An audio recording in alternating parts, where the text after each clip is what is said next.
ঝাল ঝাল মাখো মাখো ভিন্ন স্বাদের ডিমের এই রেসিপি থাকলে আপনি মাছ মাংস ভুলে যাবেন। সো হ্যালো এভরিওয়ান, আসসালামু আলাইকুম। কেমন আছেন সবাই? সহজ রান্নাতে সকলকে আরও একবার স্বাগত জানাই। ঝাল ঝাল ডিমের এই রেসিপিটা এত সুস্বাদু হয়, আপনি একবার চেষ্টা না করলে বুঝতে পারবেন না যে এটা আসলে কতটা মজা হয়। চলুন তাহলে রান্নাঘরে আমার সাথে। এখানে আমি 6টা ডিম নিয়েছি। আপনি 2টো ডিম দিয়েও করতে পারবেন, 6টাই নিতে হবে এমন কোনো কথা নেই। আমি এখানে 6টা ডিম নিয়েছি এবং সেদ্ধ করে ফেলেছি। এতটাই সিদ্ধ হয়ে গেছে যে দেখুন ডিমটা ফেটে গেছে উপর থেকে। এবার একটু ঠান্ডা হয়ে আসার পরে ডিমের খোসা ছাড়িয়ে নেব। অনেক সময় গরম ডিমের উপরে ঠান্ডা পানি দিলে কিন্তু ডিমের উপর থেকে খোসাটা ছাড়তে চায় না এবং কেমন যেন হয় দেখতে। এখানে আমি 2 চামচ পরিমাণ টক দই নিয়েছি এবং টক দইটা ভালো মতো ফেটিয়ে নেব। টক দইটা না ফাটালে কিন্তু ওই দেওয়ার পরে ফেটে যাবে, দেখতে খুবই বাজে লাগবে। আর এখানে নিচ্ছি 1/2 টেবিল চামচ পরিমাণ হলুদ গুঁড়ো, 1.5 টেবিল চামচ পরিমাণ মরিচের গুঁড়ো, 1/2 টেবিল চামচ পরিমাণ জিরের গুঁড়ো, ধনিয়া গুঁড়ো এবং স্বাদ মতো লবণ। শুধু মরিচের গুঁড়ো বাদ দিয়ে বাকি সব কিছুই আমি 1/2 টেবিল চামচ পরিমাণ করে নিয়েছি এবং লবণটা স্বাদ মতো দিয়েছি। পরে যদি লাগে তারপরে আবার না হয় দেয়া যাবে। এবারে মশলাটা ভালো মতো ভিজিয়ে কিছুক্ষণ রেখে দেব। আর এবার কড়াইয়ে তেল দিয়ে দিলাম। তেলটা একটুখানি বেশি পরিমাণে দিয়েছি, তার মধ্যে দিলাম 1/2 টেবিল চামচ পরিমাণ হলুদ গুঁড়ো।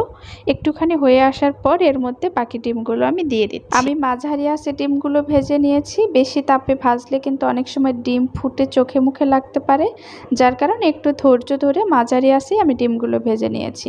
বেশি ভাজিনি, হালকা একটু ভেজে নিয়েছি, কারণ বেশি ভাজলে ডিম শক্ত হয়ে যায়, খেতে কিন্তু ভালো লাগে না। তো ডিমগুলো আমার ভাজা হয়ে গেছে।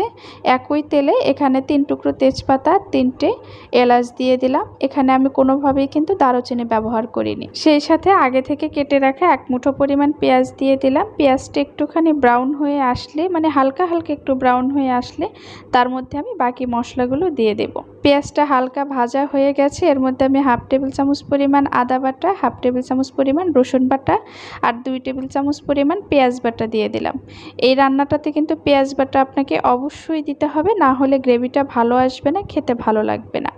আর দিলাম আগে থেকে ভিজিয়ে রাখা সেই মশলা।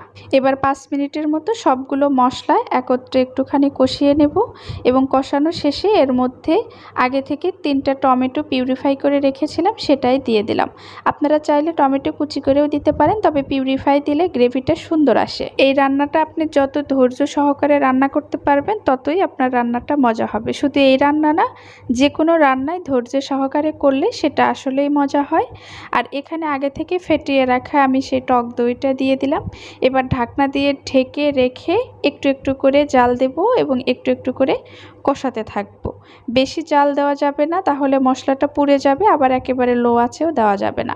এই পর্যায়ে এসে 1/2 টেবিল চামচ পরিমাণ চিনি যুক্ত করে দিলাম, তাহলে টক এবং ঝালের মাত্রাটা একটু ব্যালেন্স হবে। কারণ যেহেতু টক দই এবং টমেটো দুটোই দিয়েছি, যার কারণে একটু চিনি দিলে হালকা একটু মিষ্টি মিষ্টি ভাব আসলে খেতে ভালো লাগবে। তো মশলাটা আমার কষানো হয়ে গেছে, তেল উপরে উঠে এসেছে। এখানে আমি 2 কাপ পরিমাণ পানি যুক্ত করে দিলাম। আপনারা চাইলে গরম পানিও দিতে পারেন, আমি এখানে নর্মাল পানি যুক্ত করে দিয়েছি। এবার পানিটা বলক ওঠা আসা পর্যন্ত অপেক্ষা করব। উঠে এসেছে, এর মধ্যে আমি সেই আগে থেকে ভেজে রাখা ডিমটা দিয়ে দিলাম। এবার মিডিয়াম আঁচে প্রায় 15 থেকে 20 মিনিটের মতো জাল দিয়ে নেব। আর এখানে আমি কাসুরি মেথি যুক্ত করে দিলাম। অনেকে যদি এটার ঘ্রাণ পছন্দ করেন তাহলে দিতে পারেন, না হলে দরকার নাই, এটা পুরোপুরি অপশনাল। আমার যেহেতু খুবই ভালো লাগে ঘ্রাণটা, যার কারণে আমি দিয়েছি। এবার মিডিয়াম আঁচে জাল দিতে থাকবে এবং ঝোল কমে আসা পর্যন্ত অপেক্ষা করব। যখন এই পর্যায়ে ঝোলটা চলে আসবে, তেলটা উপরে উঠে আসবে, তখনই ভাবতে হবে আমার রান্না কমপ্লিট হয়ে গিয়েছে। চলুন তাহলে এবার সার্ভ করে নেই। গরম গরম ভাত, সাথে 1 টুকরো লেবু আর সেই সাথে ডিমের এই ঝাল ঝাল রেসিপি থাকলে কি আর কিছু লাগে বলুন? একবার চেষ্টা করে দেখবেন এবং কেমন হয়েছে আমাকে এসে আবার কমেন্ট করে জানাবেন। আমার কাছে কিন্তু দুর্দান্ত লেগেছিল এবং খুবই টেস্ট হয়েছিল, আপনারা দেখেই কিন্তু বুঝতে পারছেন। আজকের ভিডিওটি কেমন লেগেছে প্লিজ কমেন্ট করে জানাবেন। আর রেসিপিটি ভালো লাগলে একটা লাইক এবং চ্যানেল সাবস্ক্রাইব করতে ভুলবেন না। আরও কি রেসিপি দেখতে চান চাইলে কমেন্ট করে জানাতে পারেন, আমি অবশ্যই চেষ্টা করব আপনাদের সাথে শেয়ার করার জন্য। আজকের মতো এখানেই বিদায় নিচ্ছি, দেখা হবে আগামী কোনো ভিডিওতে। সে পর্যন্ত সকলে অনেক অনেক ভালো থাকবেন, সুস্থ থাকবেন, সুন্দর থাকবেন। আল্লাহ হাফেজ, আসসালামু আলাইকুম।